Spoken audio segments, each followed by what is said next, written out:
Hi, my name is Brittany Hausman, and I'm presenting the consumption of sugar-sweetened beverages among adolescents.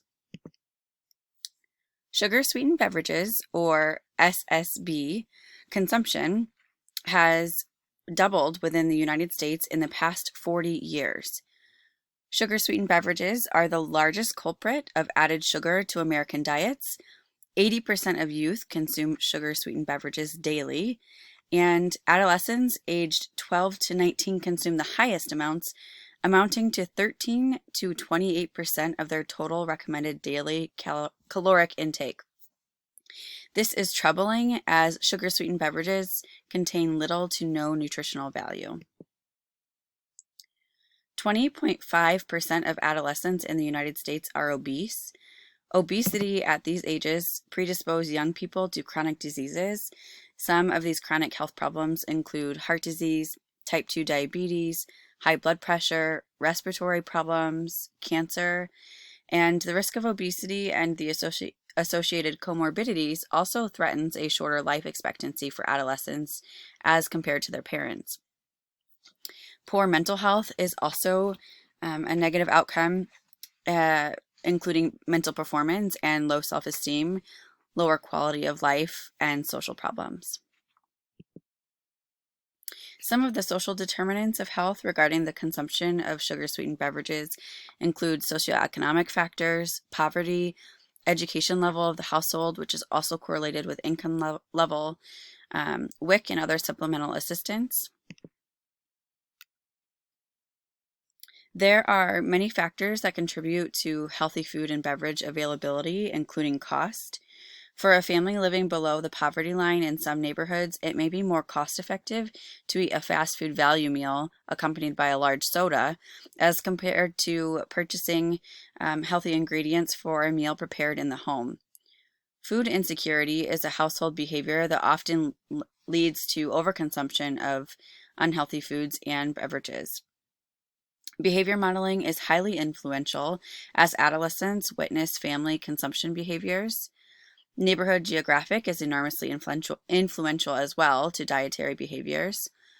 Food deserts create environments lacking in healthy food options, sometimes even a grocery store. And conversely, neighborhoods can be in food swamps or areas flooded with fast food, convenience stores, and other unhealthy food and beverage options.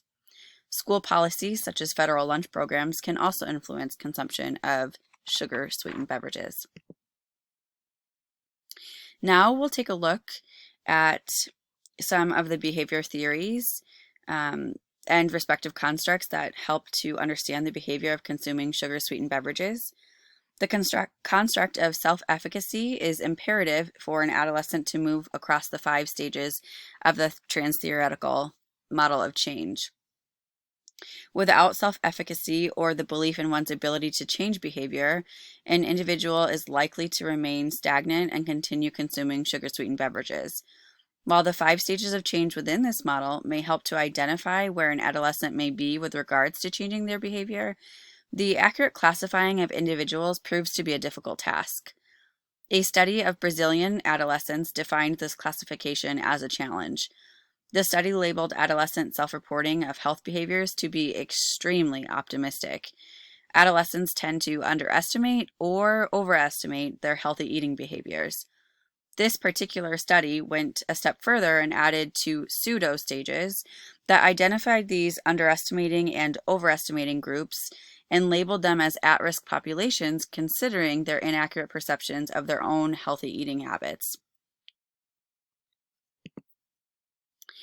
The social cognitive theory offers a multidimensional look at what influences adolescent consumption of sugar-sweetened beverages.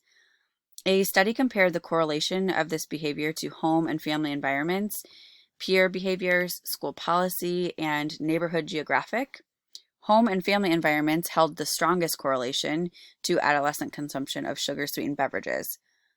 An evaluation of adolescent dietary behaviors stated the social cognitive theory postulates that behavior change is influenced by a complex interaction referred to as a reciprocal determinism that occurs between personal factors, environmental factors, and attributes of one's behavior itself. A look at facilitating factors that contribute to the behavior of consuming sugar-sweetened beverages reveals a system that caters to on-the-go lifestyles, which demand convenience and fast, pre-prepared meals. As a result, the per capita availability of added sugars and fats has increased over the past 2 decades. Even school lunch programs that are designed to offer healthy food and beverage options are being challenged with a la carte options full of sugar. A questionnaire given to adolescents aged 16 and 17 revealed individuals overestimate peer weekly consumption of sugar-sweetened beverages by 5.2 portions. Even though perceptions of peer behaviors regarding sugar-sweetened beverages are less than accurate, they still heavily influence adolescent behavior. The Sobriety Challenge was an intervention within a high school that was led by a teen advisory council. The challenge was promoted with t-shirts and flyers throughout the school.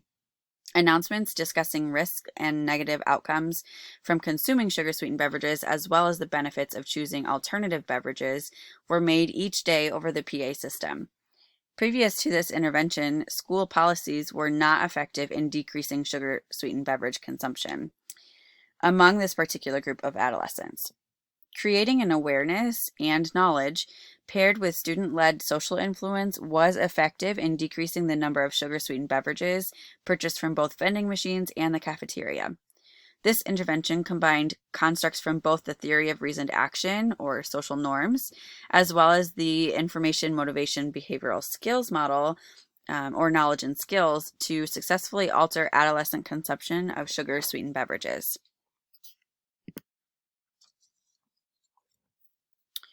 In the choice control change intervention, nutrition education was provided to middle school students. The intervention included self-report surveys and advertisement analysis to understand the impact of advertising deception, such as the use as pop culture and celebrity influence. Energy balance related behaviors such as fruit and vegetable intake, sugar-sweetened beverage consumption, processed food intake, and physical activity were measured via self-report surveys. In addition, psychosocial variables of cognitive outcome expectations, affective outcome expectations, perceived barriers, self-efficacy, goal intention, and autonomous motivation were measured with a self-report questionnaire called the Tell Me About You survey. Goal intention, removal of perceived barriers, and outcome expectations were highlighted as the most influential to behavior change. The curriculum ultimately helped students gain the confidence to change behavior through improved goal setting, self-regulation skills, and lowered perception of barriers.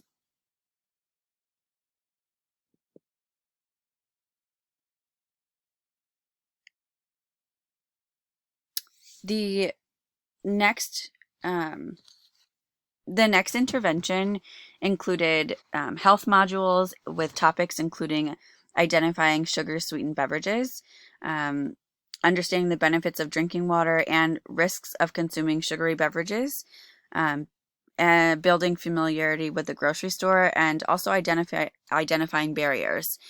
This curriculum was presented to an organization, the Boys and Girls Club, to adolescents and their parents. Each participant also received a workbook with facts and activities to support the behavior change.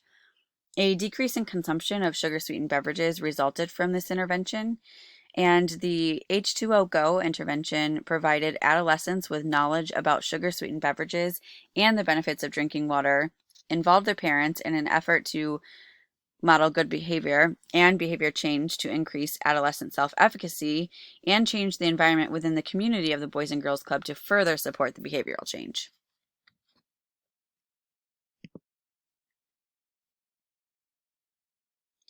Three behavioral theories, social cognitive theory, theory of planned behavior, and theory of reasoned action, proved to be impactful in understanding adolescent consumption of sugar-sweetened beverages, which ultimately lead to better formulated interventions for behavior change.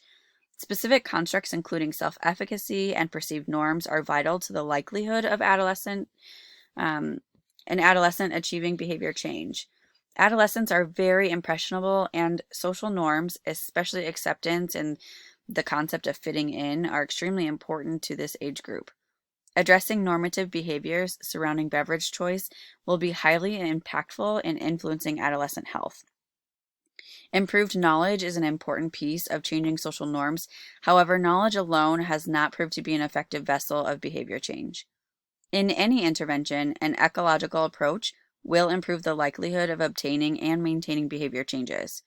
While self-efficacy and knowledge will influence behavior change at the individual level, it's also important to address peer and parent modeling, school policies, neighborhood geographic, and even larger scale influences such as socioeconomic factors and social determinants of health.